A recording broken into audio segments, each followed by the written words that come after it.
Olá, queridos alunos, estamos voltando à aula de religião e desta terceira unidade nós vamos iniciar estudando alguns pensadores do cristianismo.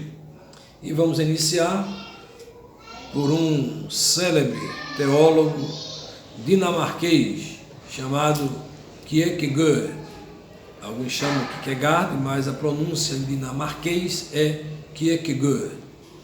Ele é um filósofo que é considerado precursor da filosofia existencial.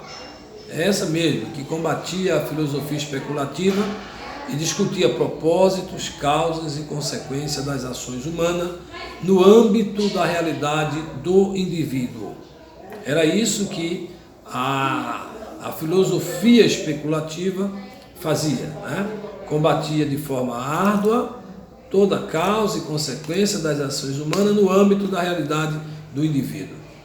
Kierkegaard nasceu em Copenhague, na Dinamarca, registros no dia 5 de maio de 1813.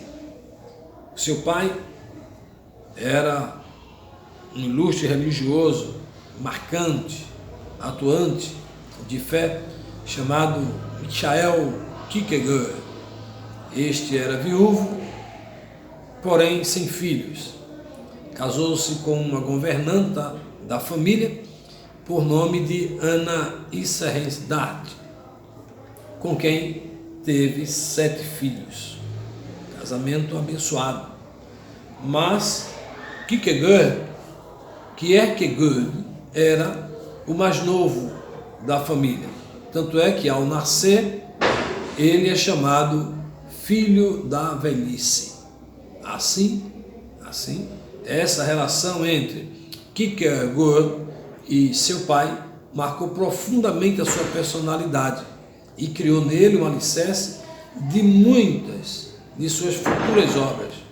Conta-se, inclusive, que o pai era um pastor na juventude e que o episódio lhe deixara um trauma na vida. E esse trauma lhe acompanhara por todos os restos dos dias, porque ele acreditava ter recebido a ira de Deus, porque ficara viúvo e engravidara a mãe de seus filhos antes do casamento. Acredita-se que seus filhos, ou ele acreditava que seus filhos não iriam sobreviver por muito tempo, e na verdade 5 deles morreram.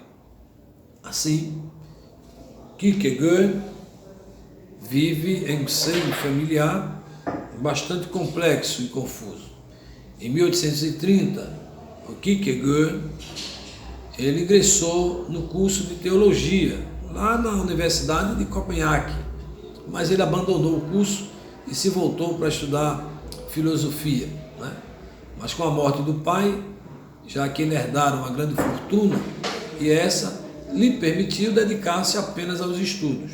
Aí sim, concluiu o seu doutorado em teologia no ano de 1841 e defendeu uma tese muito interessante, cujo título era O Conceito da Ironia, esse constantemente fazendo referência a Sócrates. Conta-se, inclusive, que ele nunca quis ordenar-se ministro da Igreja Luterana. Então, observe que ele recusava a ter uma participação direta na vida eclesiástica. Segundo relatos, Kierkegaard ele viveu sob um complexo de martírio, porque ele tinha algumas deficiências físicas, uma leve deficiência física, ele era corcunda e, além disso, ele tinha uma perna maior que a outra. Logo, era noivo e após o rompimento de seu noivado, ele voltou-se para dedicar à fé, para lidar com a fé religiosa e também administrar os fracassos que assolou a sua família. Logo, este célebre teólogo, ele vai se voltar para os estudos filosóficos e vai ser um dos primeiros que, de maneira muito diretiva, ele vai explicar ou explicitar, né, as questões existencialistas, com o foco no exame do filósofo, da filosofia humana.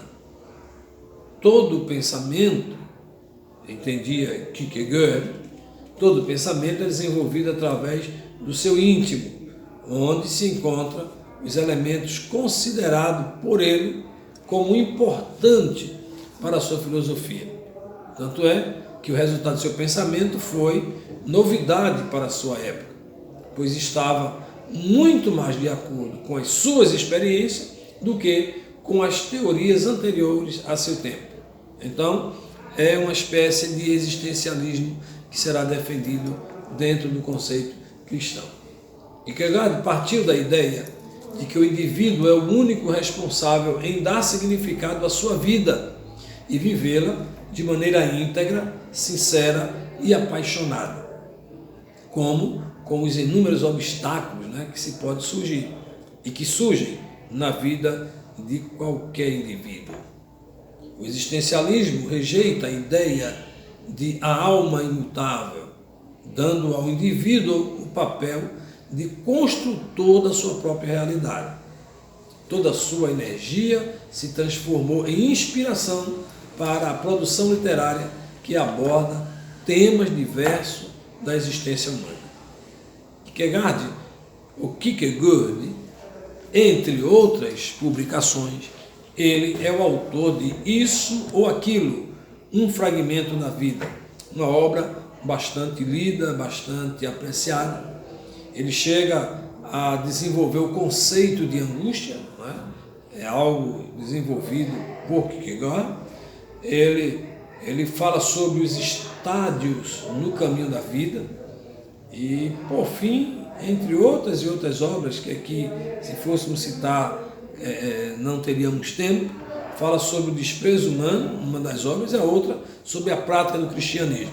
É aí onde ele vai evidenciar, né, o seu pensamento como teólogo, como cristão, para as barreiras. Então, portanto, queridos alunos, vamos estar lendo sobre este material. Tem um material que eu vou deixar para vocês a leitura, e vocês podem pesquisar aí na internet, nos livros, onde vocês desejarem, por mais informações sobre esse teólogo Kierkegaard, o dinamarquês, que, na sua época, revolucionou a história do cristianismo. Essa é apenas uma introdução, depois falaremos mais alguns detalhes, algumas questões sobre a vida e a obra e as defesas que ele faz em relação ao cristianismo. É ótimo observar este pensador, inclusive ele faz muito uso do processo da fé. Ele vai questionar várias situações no cristianismo que é maravilhoso ver. Então, se incline a essa leitura, está aí o material, e depois nós voltaremos a conversar com o questionário que lhes mandarei após a vossa leitura, ok? Vocês respondem e já mandam na própria plataforma para mim, ok? Obrigado, que Deus abençoe a todos e até o próximo encontro.